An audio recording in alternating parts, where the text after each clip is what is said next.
10. Well, the Rangers can look at the board and look at their list and see that those two defensemen are still there. However, Glenn Sather is not afraid to take Europeans. And here are some of the players that slid the most in our ranking. And remember, Alexei Cherepanov in 07, who tragically passed away while playing in the KHL, dropped from 5 to 17. Now, it would be a jump up for the Rangers to take a Russian here.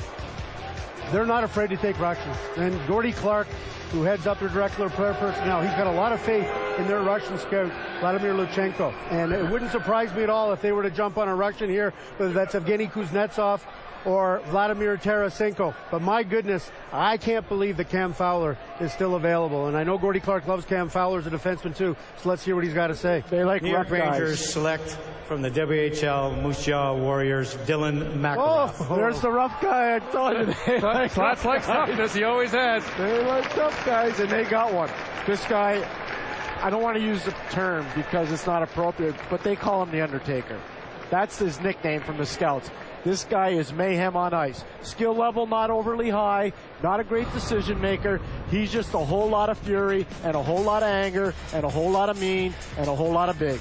I'm blown away by the pick, and no disrespect to Dylan Mcilrath, because he's the toughest, unanimous choice by the scouts as the toughest player. 19 fighting majors this year, big penalty minutes, and a guy who started to play better and better after Travis Hamonic was traded from the Moose Jaw Warriors to the Brandon Wheat Kings and that. But for him to, as we have a look and see Mcilrath's 19 fights for first-round prospects, far and away more than Goodbranson's 6 or Alex Petrovic's 5. But I'm blown away that Cam Fowler and Brandon Gormley, two elite-level defensemen, haven't gone yet, and Mcilrath has. I cannot believe this. I'm in total shock. I have to tell you right now, and I'm playing off of Bob here, but when you look at what Brandon Gormley and his consistency is, and you look at what Cam Fowler and his offensive expectancy is, and then you look at the New York Rangers, Dan Girardi, Mark Stahl, Michael Del Zotto, and you look at what they have coming in Chris Kreider and Derek Stepan. I understand the importance for physical play, but this guy's a long way away from playing in the NHL.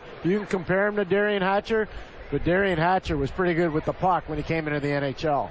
He weighs 211 pounds now, but he's projected to be 240 by the time it is all said and done. He's a big boy. He's a punishing guy. Potential shutdown capabilities, but obviously severely limited on the offensive side of things. And, you know, as we speculate on where Cam Fowler and Brandon Gormley might go, the next pickup is number 11, belongs to the Dallas Stars. They may well be in a situation where they're looking at goaltender Jack Campbell as a consideration. But my goodness, a lot of teams that are sitting at 11 and 12 and 13 and 14 are most certainly going to be saying, we couldn't believe that Brandon Gormley or Cam Fowler were available. And you know what? They'd finally be telling the truth. I don't think there's many people on the floor that can believe the Rangers just took Dylan Mcilrath. I really don't believe that.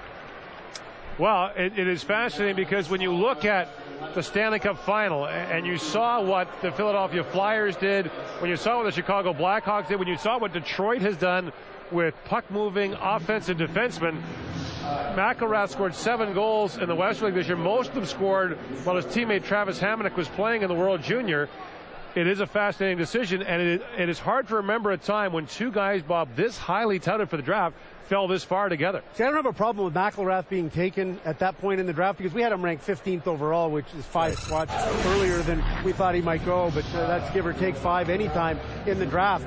But my goodness, when with Fowler, who's considered the best offensive defenseman, the knock on Fowler, and maybe this is a concern for some, is the fact that he's maybe a little soft, that he doesn't battle and he doesn't compete like a Dylan Mcilrath does, but Mcilrath doesn't have any of the offensive dimension. And the knock on Gormley, if there is one, is that there's no wow factor there, that he does everything good, but he doesn't do anything at the highest end. So it's got to be a tough time for Cam Fowler right now. That was his reaction with the Mcilrath pick. Let's go down to Ryan Rashog.